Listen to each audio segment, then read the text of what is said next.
on Syracuse's loss to South Florida. We now bring in Dan Mascaratolo. Okay, Dan, 2 minutes, 4 topics. We call this the 2-minute drill. What are your thoughts on Syracuse's defeat?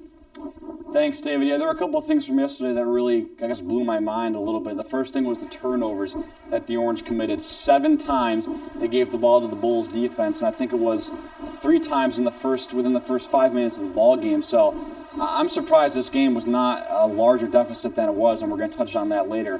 But Syracuse, against a team like South Florida, you can't turn the ball over 7 times and expect to win.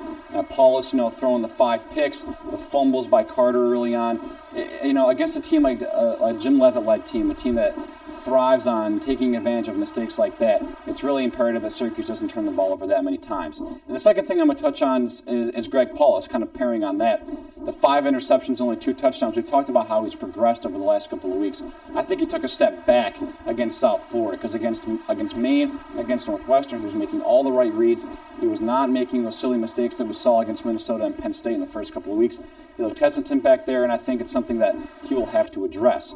And thirdly, is that Syracuse is no longer a pushover game anymore, though, on anyone's schedule, because granted, all these turnovers, all the mistakes, they looked really bad in the first quarter.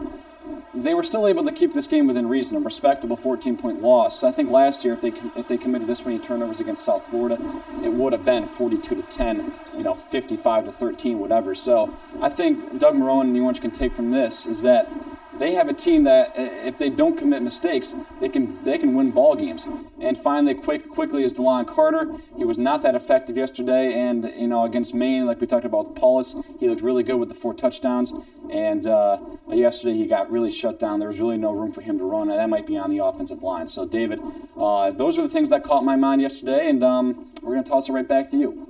Thanks, Dan. That was a look back at Syracuse's last opponent. Now let's look ahead to West Virginia. Andrew Afric with the Cuse Countdown crew.